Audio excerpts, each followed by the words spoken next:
Dragon Quest V means to me is a lot different from what a favorite game of mine would be. In something like Chrono Trigger, I would tell you that the music's amazing, the story's well-paced, and overall just coming at it from a critical eye. But Dragon Quest V is very special for a very different reason, which I guess we're going to get into in a second. Hello, my name is Shesez, and today I'll be talking about what Dragon Quest V means to me.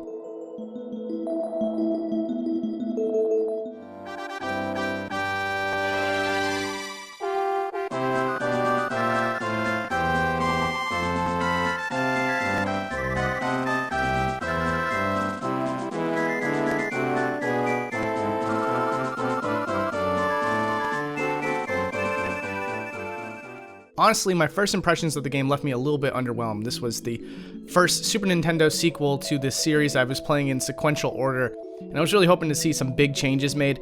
And to start with, the game still has static images for the enemy sprites, and the overall sprites still kind of gave off a NES vibe, but with a richer palette. So I thought, it wasn't going to be anything special, but I was wrong.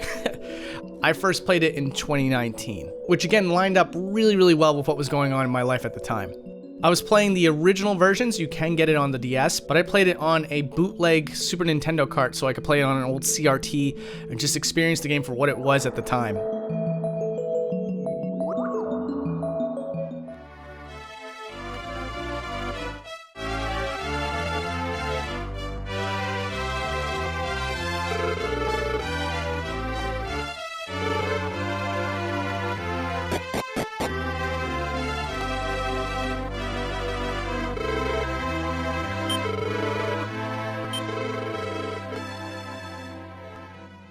And like I said, it came at a very significant time in my life indeed. Just a little bit of a forewarning, it's a bit of a heavy subject for a lot of people, but just know that I'm very comfortable talking about it, so as long as you're okay, we're both okay. It was around this time that I lost both my parents. It was very tough, it was very hard to figure out what to do and how to take in everything that just happened. It was something that was really hard to deal with because losing both parents back to back, you lose, of course, so many things, but one thing I lost entirely in my case was guidance. The only people I ever went to about information or trying to figure things out or sort out what to do next was through my parents. None of my friends had to deal with anything like this, so they had absolutely no relatability. And all in all, I didn't really have a lot of resources to help me cope with what just happened.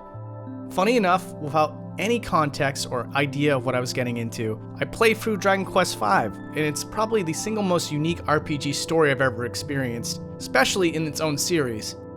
So you start off the game as a child, you have a father that looks after you, and the game does a really good job of showing the love that the father has for his son.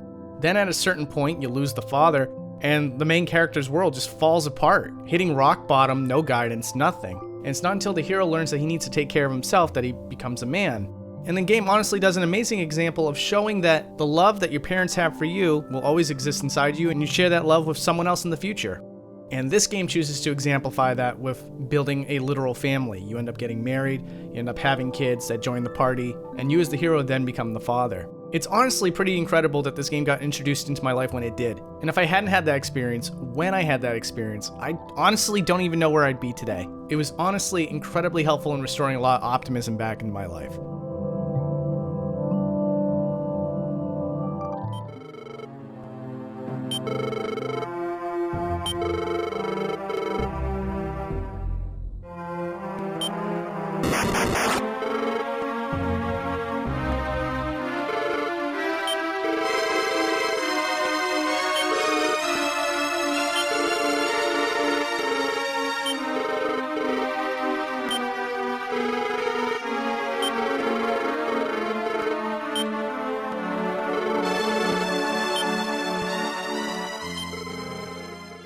So the moment when the game clicked for me is when you lose the hero's father.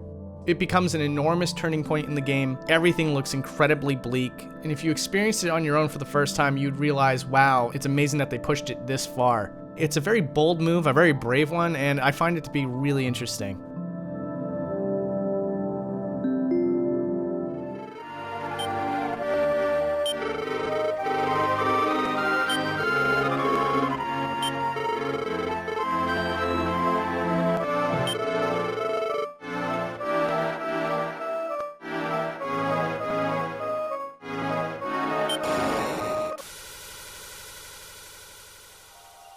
My favorite thing about the game is how unconventional it is. I've never seen an RPG story that focuses so strongly on family bonding, or the idea of growing up from a small child into a family man. You don't really see that too much in video games, movies. You might be able to find something somewhat similar if you look hard enough, but it's definitely not a typical trope. Definitely not in RPGs in my experience, and again, it was just greatly appreciated.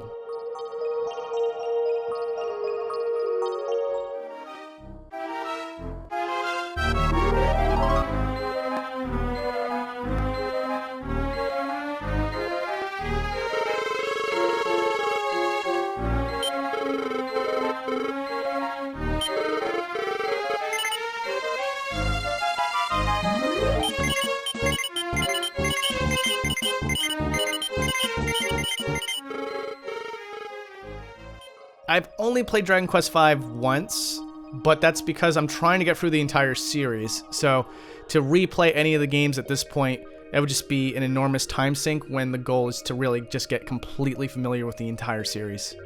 But if I had to go back and play any Dragon Quest game now up to this point, 5 would be the number one choice for me, without a doubt.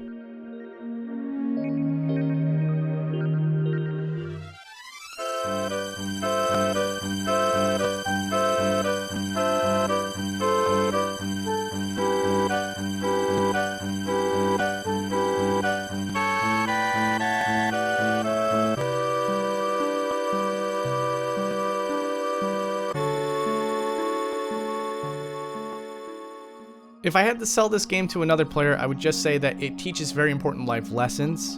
It teaches the value of family, which may or may not open your eyes to how you feel about your own parents.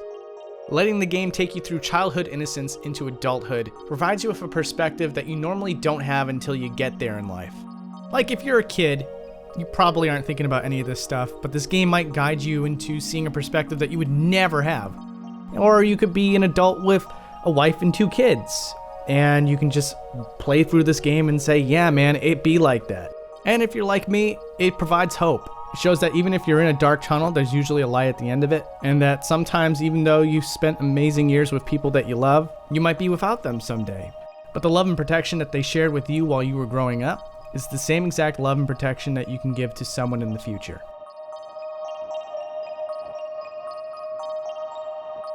And that is what Dragon Quest V means to me.